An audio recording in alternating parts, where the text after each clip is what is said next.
So I've got to start this off by being completely and totally honest. Miko and Kei have got to be some of the absolute best friends for Momo and also the best possible wingmen for Okarun when they really have like no reason to be. They just genuinely see that their friend had a really good thing and a good relationship going on with a guy that was not going to hurt her, and they could see that Momo was very happy with Okarun, and that's all they need to know, which just shows that their heart is almost always in the right place and has been from the beginning. Because when Momo is feeling off and feels like, despite the fact that everyone is telling her that she and Okarun were in love, she can't personally remember that, so she's not sure if it's even true. And these girls go out of their way to set up a date with Momo and Okarun to give them more of a chance to actually talk with one another and connect, which again, you just can't find good friends anymore like that. So if, God forbid, anything happens to them, because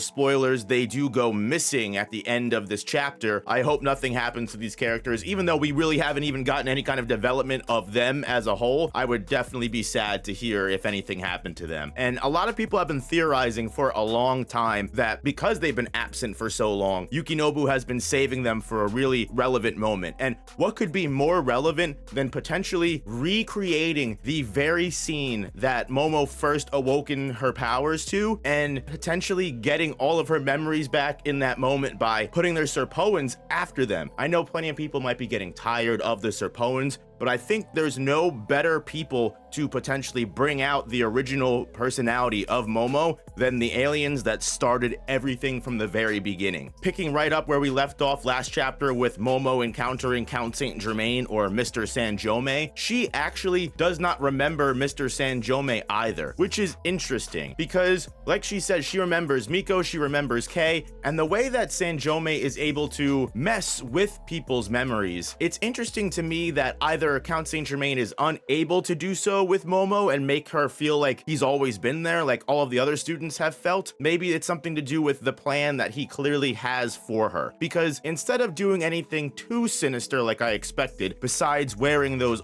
awful socks and slippers in a public school area as a guidance counselor, red flag right there, get this guy out of here. My personal feelings aside, Count Saint Germain giving Momo a crime prevention whistle here has very large connotations, because this could be one of many things. It could genuinely be some kind of whistle that when she blows it or feels like she is in a terrible situation, Count Saint Germain will immediately know and pop up in front of her. And what's terrible about that is we have to remember, for all the people that feel like Mr. Sanjome might have good intentions or there might be more to his character, and there's no way that Count Saint Germain is the orchestrator and that he's evil and that he obviously wants to help these characters, we have to remember that the main goal of the ultimate yokai, and one of the most integral powers that Count Saint Germain needs to create this ultimate yokai, is supposedly the id cosmos. And we know that this ties into Momo's potential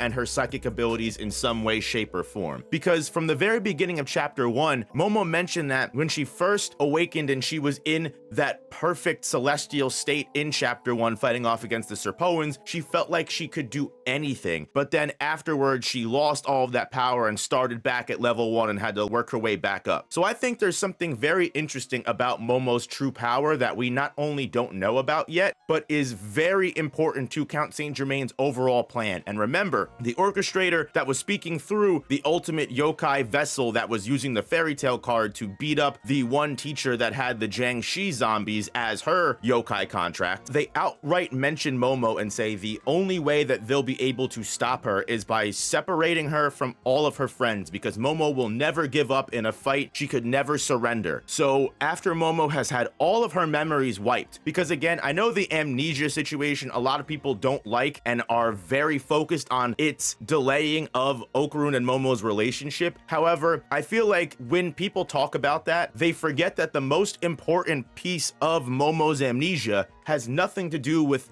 Yukinobu wanting to delay the relationship of Okarun and Momo. And it has everything to do with setting Momo up to be in a situation where Count Saint Germain can steal her powers. That is one of the most important pieces of dialogue that I feel like goes unnoticed, is that Momo needs to be separated from not only all of her friends, but feel like the only way to save those friends is by sacrificing herself. And Count Saint Germain giving her this crime prevention whistle and telling her that, oh, it might be no help to you, but just blow it if you're ever in a situation that you feel like you can't get out of. Whether that is what currently happens after Momo, Okarun, and her friends go visit the mummy exhibit or not, it sets up again a moment where Count Saint Germain can come when Momo is most vulnerable and ask her if she's willing to give anything up to save her friends. This video is sponsored by GamerSupps, the ultimate energy and focus formula. Use my code NOOP now for 10% off, and thank you GamerSupps for sponsoring the channel. And Miko and Kei, her two closest friends that she still remembers more than anything. The two characters that are the most vulnerable in Momo's life. Everybody else, even Okarun without Turbo Granny's powers, is capable enough of handling himself in an empty space fight with the Serpoans, at least to a certain degree. Ira, Gigi, Kinta, all of these people are capable beings that can fight for themselves. Miko and Kei are not. So if they are put in danger in this mummy exhibit, and again, based off of what the main orchestrator has always wanted and has been gunning for, Momo, instead of sacrificing and surrendering because she's getting beat up, is more willing to sacrifice and surrender her power to people that can't fight for themselves and that she values more than herself. So I think that's very important, and I think that's something that we need to look out for. Because honestly, when it comes to the relationship status of Momo and Okarun, that side of the story seems to be progressing fairly quickly. And while it's been the main focus, I think, to be completely honest with you, Okarun, just based off of this chapter, is completely different from the 2 chapters ago where Okarun wasn't even sure if he could say that they were good friends. Okarun outright admits to Momo here that he does love her, and that is something that in Okarun 100 chapters ago,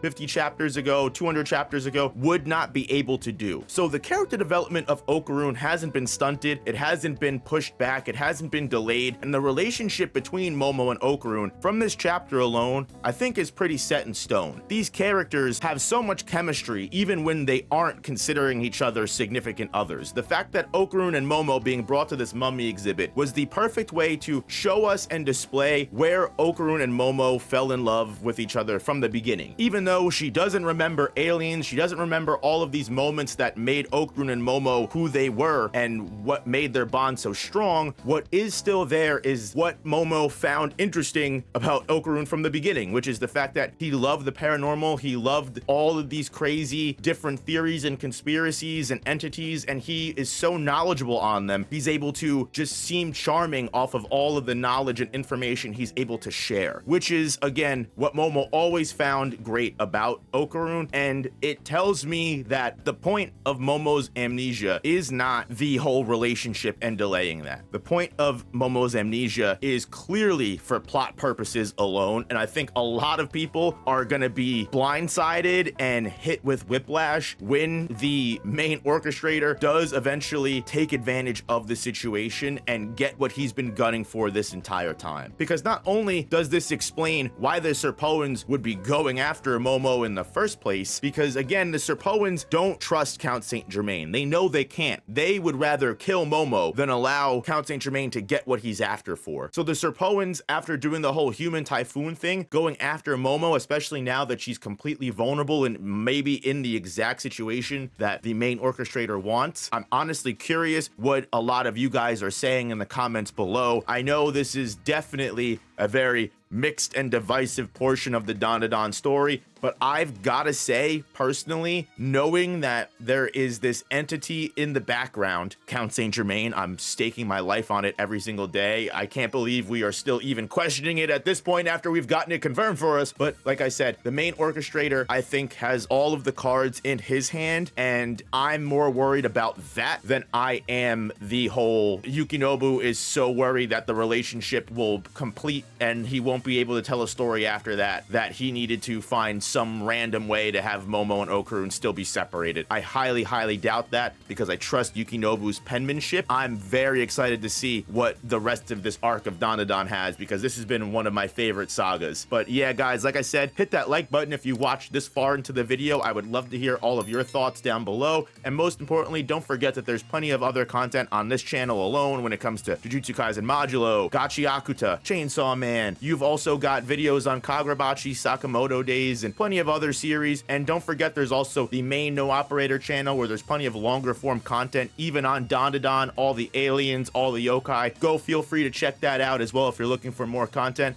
And I'll see you guys in the next one. Peace.